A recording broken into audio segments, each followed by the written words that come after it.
Bueno, pues os decíamos, a la espera de las conclusiones, se alargan, parece, los debates.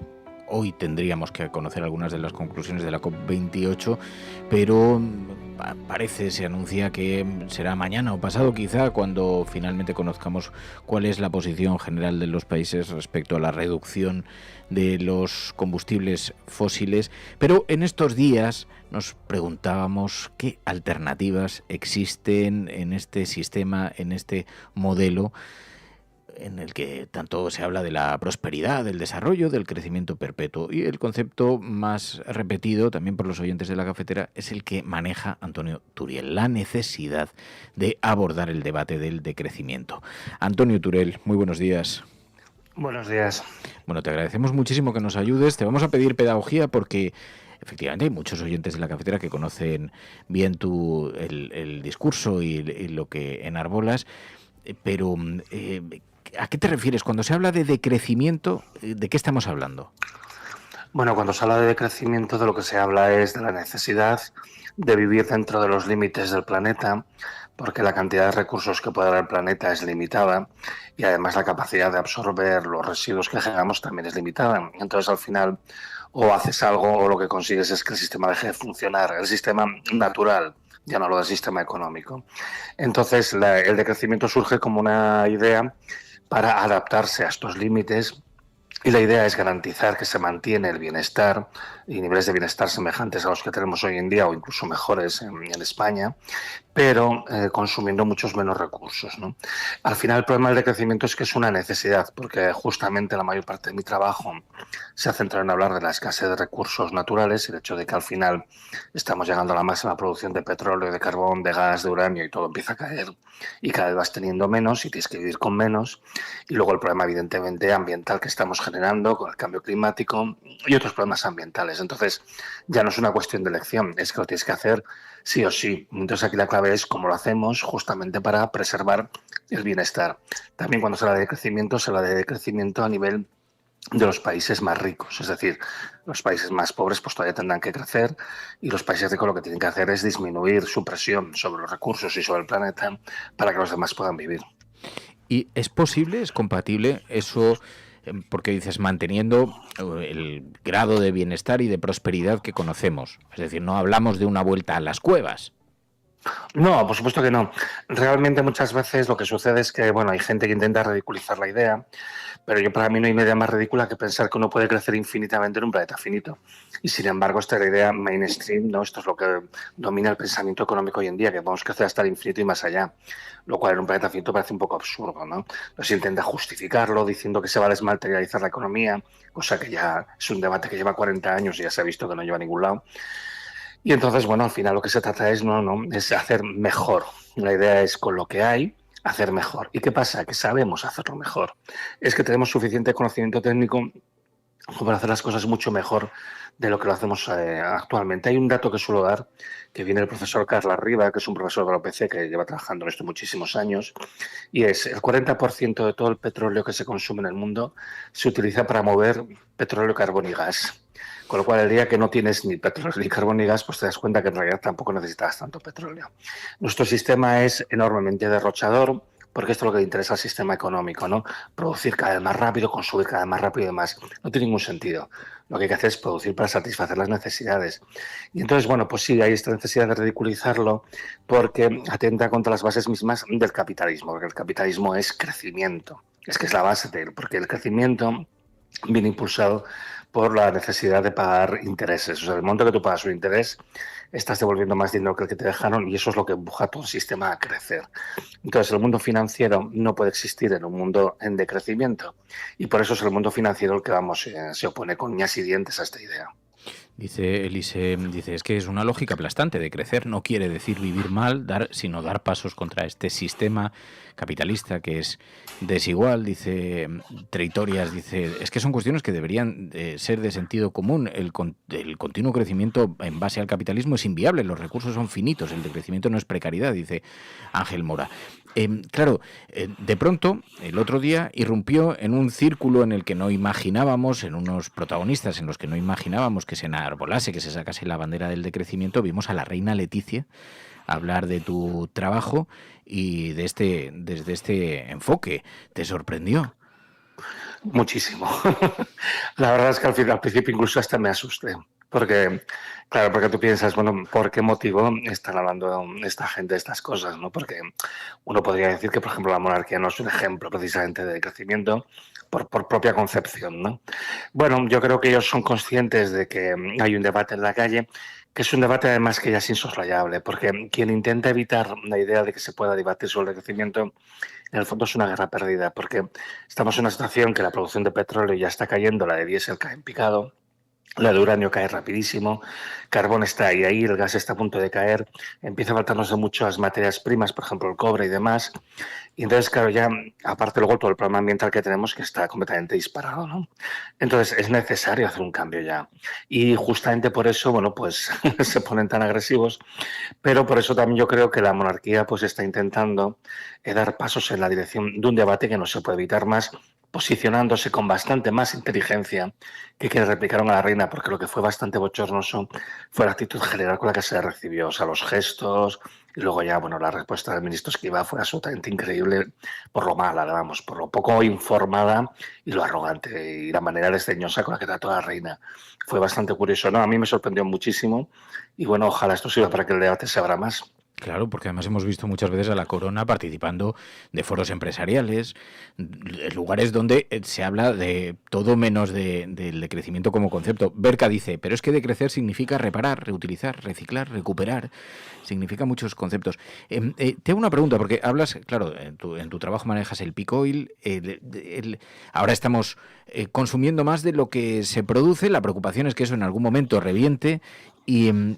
Pero sin embargo se nos anuncian también nuevos hallazgos, nuevos lugares. Hemos visto este conflicto de Esequibo en Venezuela, en Guyana. De pronto se anuncian unas reservas petrolíferas extraordinarias, como nunca vistas. En Gaza se habla, bueno, pues también es una salida precisamente a algunos pozos petrolíferos.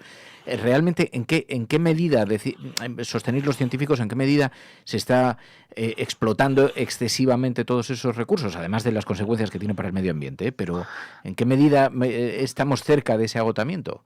Bueno, es muy curioso porque se exagera la importancia de estos hallazgos. Mira, hoy en día en el mundo, esto depende un poco del año, se están encontrando el equivalente a 5.000, entre 5.000 y 10.000 millones de barriles cada año, pero se consumen 36.000 al año. Y esto llevamos así unos 40 años. Con lo cual, quiere decir que hace bastante tiempo que no estamos reponiendo lo que consumimos, lo cual es grave, quiere decir, estamos viviendo un poco de lo que se encontró masivamente, sobre todo en los años 50 y 60, ¿no? Entonces, estos hallazgos tan grandes que se dicen, mayoritariamente son ridículos. Por ejemplo, el de Gaza que has comentado equivale a 30 días de consumo mundial. Y eso no quiere decir que vayas a ir al ritmo de lo que se consume en el mundo cada día, ¿vale? Pero es que si se pudiera sacar a esa velocidad, duraría 30 días. Ese es el yacimiento, los yacimientos que hay en Gaza. El yacimiento que está en conflicto ahora entre Venezuela y Guayana, este es algo más grande, este equivale aproximadamente pues, a unos 3 meses. Es que, para poner en perspectiva, ¿eh? Entonces, pero bueno, es significativo para lo que se ha encontrado en los últimos años, ¿eh? Pero vamos, que son magnitudes pequeñas. Y en realidad el conflicto viene porque este yacimiento en realidad lo que sucede es que está en la frontera entre Venezuela y Guayana, y seguramente lo que está pasando es que Venezuela hace tiempo que está extrayendo petróleo, es como en excavaciones horizontales en territorio de la Guayana.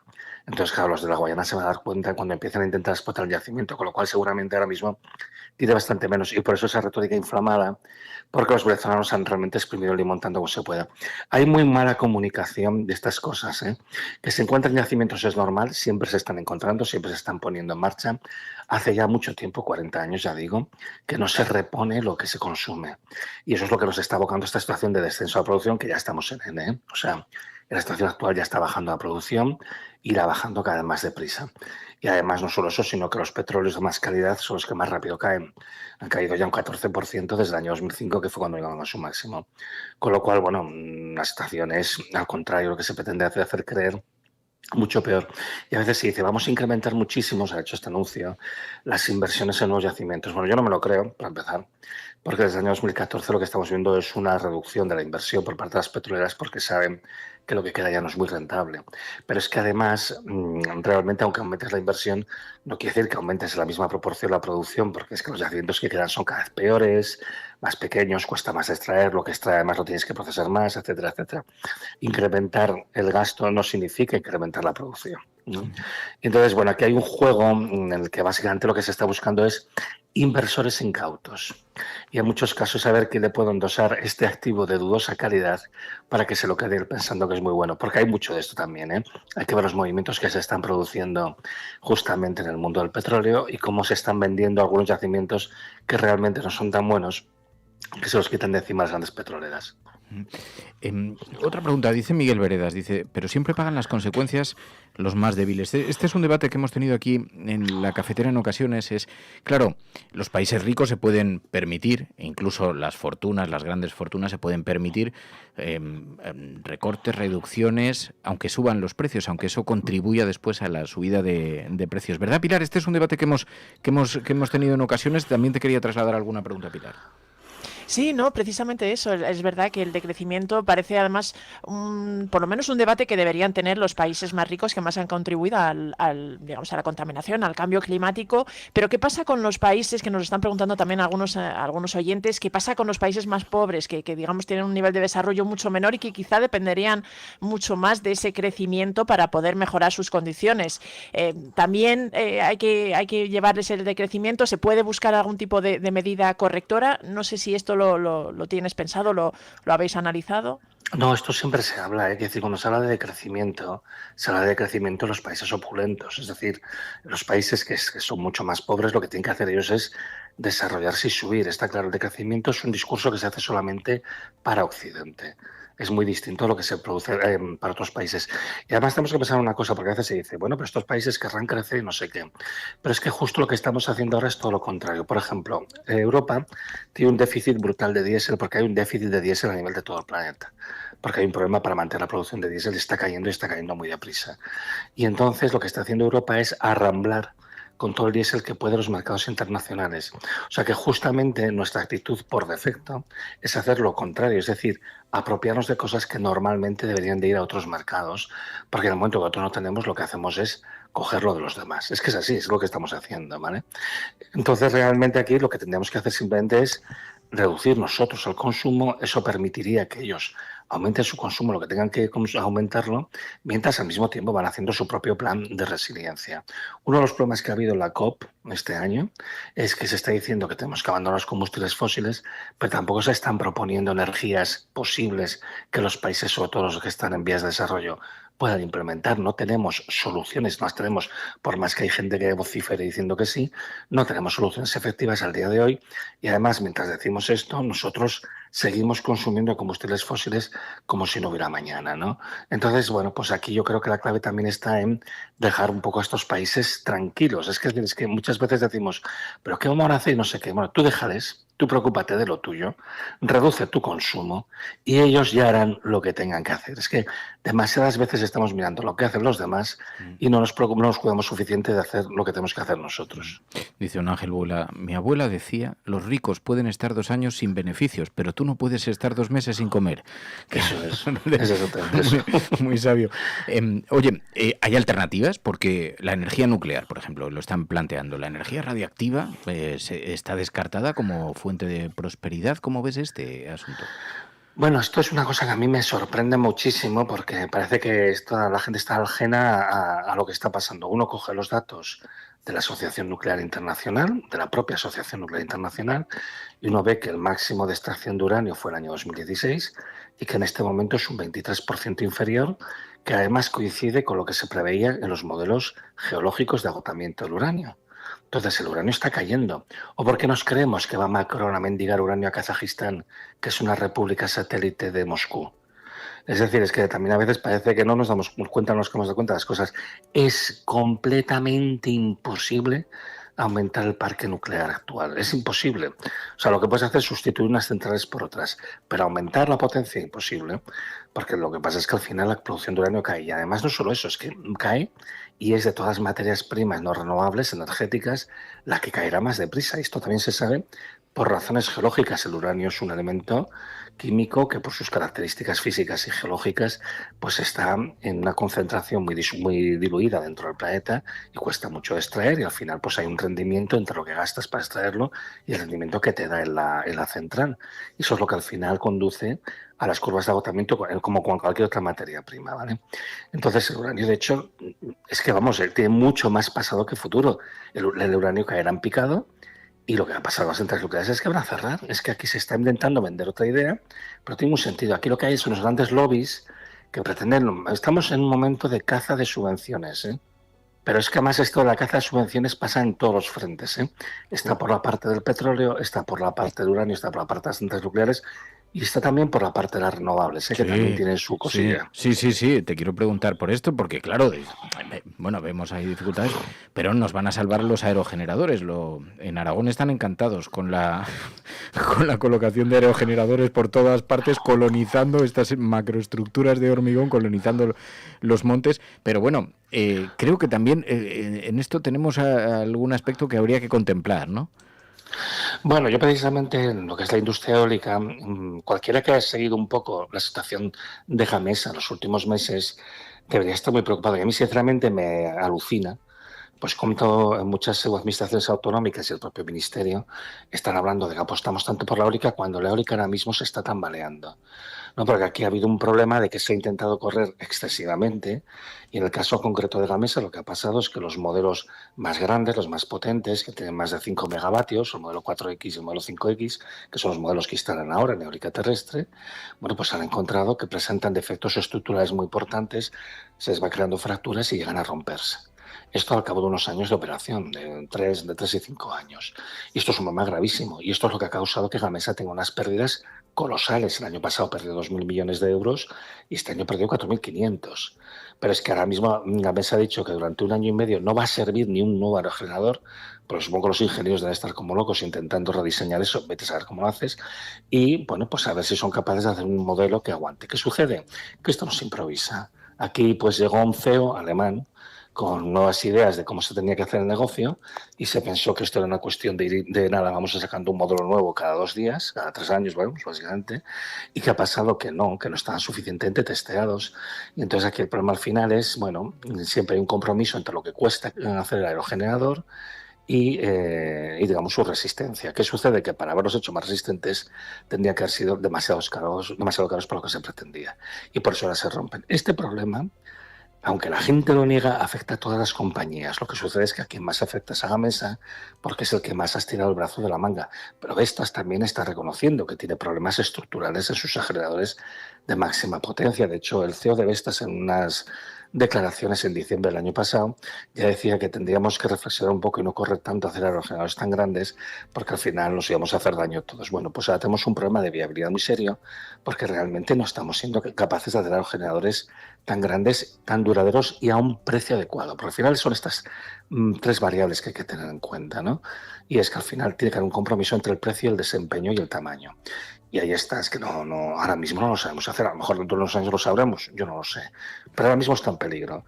¿Y aquí qué pasa? Que todo el mundo está como loco por construir, porque luego está la otra cuestión y es que no está claro que el modelo de transición a renovables que se proponga funcione por un montón de cuestiones que yo suelo explicar a menudo. Bueno, pues por la cuestión de que está orientada a la producción de electricidad, pero no siempre electricidad lo que necesitamos, porque las tecnologías palancas que se proponen no se pueden masificar, porque faltan materiales que son importantes, porque hay límites a la capacidad de producción, en fin, toda una serie de cuestiones que hacen que analices este modelo a lo mejor no se puede implantar a esta escala masiva. No es que sea inútil, como dicen algunos, no. Lo que es que no se puede masificar como se pretende masificar. Y toda esta loca carrera que tenemos ahora, yo creo que es más bien una carrera a la caza de la subvención. Estamos en el modelo muy tradicional ibérico de construye, construye, construye. Luego, si eso sirve para algo, pues ya lo veremos después. Y así acabamos con aeropuertos sin aviones y autopistas sin coches. Bueno, pues ahora vamos a tener un montón de instalaciones que además encima, con un poco de mala suerte, algunas se pueden romper, que realmente no van a servir para lo que en principio se decía que tenían que servir. Muy preocupante porque además en este caso es que realmente necesitamos alternativas y estamos invirtiendo un montón de dinero en algo que no es posiblemente la mejor elección. Pilar. Sí, yo le estaba escuchando y digo, la verdad es que es muy interesante, pero tenía una duda. Por ejemplo, la idea del decrecimiento debería también aplicarse a la parte tecnológica, digamos, a toda la innovación, porque ahora hay un gran debate también con respecto, por ejemplo, a la inteligencia artificial, con todo, llevar digamos, toda la información a la nube. Todo esto hace que también tengan unas necesidades, todos estos proyectos que se ven muy futuristas, unas necesidades de consumo eléctrico, de servidores, de todo este tipo muy importantes. Quizá también habría que aplicar la idea o la filosofía de crecimiento a este sector. Hay una cosa que yo creo que es importante dejarla clara. Aquí no es una cuestión de elección, ¿eh? O sea, aquí el problema es que tú te vas a encontrar con una serie de límites, tanto si te gusta como si no. Y en el sector de las TICs, de las tecnologías de la información y las comunicaciones, estamos empezando a encontrarnos con límites de los materiales que requieren, de la energía que se requiere y demás. En este momento, la producción de chips, de memorias, de ordenadores, de tablets, de teléfonos y demás, está cayendo. Ya lleva unos años cayendo. Hay un analista que se llama Félix Moreno, que analiza esto desde hace bastantes años y ve claramente que hemos pasado ya el pico de todas estas cosas, lo cual era un poco esperable, porque se requieren muchos materiales y no siempre están disponibles, aparte de la energía que consumen per se. O sea, no, estas tecnologías que parecen tan etéreas y que no dependen de nada, pues al final tienen unas bases materiales fuertes, ¿no? A mí, de hecho, una de las cosas que me obsesiona, porque yo sé que es muy importante mantener una capacidad de cálculo y de control, es saber qué tipo de electrónica sería realmente sostenible, porque no es el tipo de microelectrónica que estamos haciendo ahora. Esta preocupación nadie la tiene, solo la tengo yo, pero a mí me preocupa bastante porque sé que vamos a ir a una situación de escasez de recursos y me pregunto cómo podemos hacer para mantener de la manera más adecuada algún nivel de computación y de tecnología de información y las comunicaciones. Pero en cualquier caso, no es una cuestión de elección. Es que aquí no estamos hablando de si tendríamos que aplicar o no, es que va a sobrevenir. Es que hagamos lo que hagamos, de hecho está empezando a pasar y va a seguir pasando progresivamente y cada vez lo que va a pasar es que va a haber una disminución de la calidad de los servicios y de la capacidad, ¿no? ¿Por qué ahora se hace tanto reacondicionamiento de ordenadores? Pues porque faltan materiales, es así de simple. No es porque sea más barato, que también lo es, lógicamente, es porque faltan materiales, como se hacen recondicionamientos de tantas cosas. O sea, poco a poco este problema de escasez ya está llegando. Entonces, creo que es un error plantearlo como una lección. Y bueno, pues el tema de la IA, yo creo que las IAs ya consume mucha energía, sobre todo en la fase de entrenamiento. Yo creo que hay un margen bastante significativo para la optimización, para la mejora. Yo creo que también se exagera mucho lo que es la IA. La IA a mí me parece una herramienta muy útil, pero no es exactamente lo que la gente se piensa que es, ¿vale? Y yo creo que también lo que hay que hacer es, bueno, pues orientarla para aquellas cosas en las que da más valor añadido, las que nos aporta más, que tiene muchas cosas a aportar, pero en su justa medida, como todo demás. Al final, lo que se acaba imponiendo es una racionalización. Es hacer las cosas de la manera más razonable posible. Pero conviene recordar esto, aquí nadie nos está pidiendo nuestra opinión, ¿eh? Esto no es una cuestión de elección, es una cuestión de adaptación a estos límites que están aquí y que cada vez empiezan a agobiarnos más. Ahora todavía están solamente empezando, o sea, pensemos que los máximos de producción de todas estas materias han sido en estos últimos años o aún no han sido y están a punto de ser. O sea, todavía no hemos empezado el descenso de verdad. Es como si estuviéramos llegando a lo alto de la montaña rusa, empiezas a ver la caída, pero no has empezado a caer. Entonces hay que ir con cuidado porque esto puede caer bastante deprisa y por eso hay que pensarlo bien, hay que planificarlo bien cómo lo vamos a hacer. Pero insisto que no es una cuestión de elección, es una cuestión de adaptación. Es interesante el análisis de Antonio Turiel, es alguien que dedica su tiempo a analizar esto, a pensar sobre esto, dedica mucho tiempo de su vida a esto. Yo te quiero preguntar, claro, esto, una cuestión que camina entre el análisis filosófico, la distopía y el dato científico. ¿Esto implica necesariamente también un control de la población, del número de personas? Luego está el asunto de la reproducción humana. Seguimos creciendo el número de habitantes en este planeta. No sé si los recursos son posibles, si esto implique también alguna reflexión en torno a eso. Este tema es un tema también muy tratado. Entonces, evidentemente, el planeta tiene una capacidad de carga, que es decir, la capacidad de alimentar a humanos que tiene, ¿vale? Que es limitada, evidentemente no es infinita, y es perfectamente posible que esta capacidad de carga sea inferior a los 8.000 millones de habitantes que tiene en este momento. La mejor manera de controlar la población, y esto se ha visto repetidas veces, y esto te lo dicen los demógrafos y demás, es simplemente dando educación a la sociedad. O sea, sociedades más educadas pues ya tienden a limitar el número de hijos, hay mejores condiciones de vida, la gente ya tiende a tener una cantidad de hijos más razonable. Muchas veces se tienen los hijos como un recurso, ¿no? Porque como sabes que algunos van a morir por el camino, pues tienes un montón, ¿no? Entonces, mejorando las condiciones de vida, dando más educación y sobre todo, bueno, pues empoderando a las mujeres, ¿no? Emancipándolas del control reproductivo para que ellas también puedan tomar decisiones sobre su vida. Pues de estas que son medidas relativamente sencillas, no son económicamente muy costosas, la población se tiende ya solita a mantener dentro de unos límites razonables, ¿no? Entonces, justamente yo creo que una de las cosas que se tiene que hacer es que mientras todavía tengamos una gran abundancia de recursos, lo que tendríamos que hacer es aprovecharlos para hacer un descenso lento, suave, sin imposiciones, sin violencia, sin hambre, sin guerras, hacia un nivel de población que se adapte él solo, que sea pues humanamente aceptable y al mismo tiempo que sea sostenible, ¿no? Lo que pasa es que, bueno, esto es como me decía mi hermano mayor cuando volvíamos de un examen, cuando éramos niños, y me preguntaba, ¿qué tal te ha salido el examen? ¿Bien o como siempre? Pues yo el miedo que tengo es eso, que esto se haga como siempre. Pero bueno, pues yo creo que tendríamos que intentar hacerlo bien por una vez. Pues Antonio Turel, en nombre de los oyentes de La Cafetera, gracias, de corazón, muchísimas gracias por atender esta llamada. Buenos días, mucha suerte. Buenos días.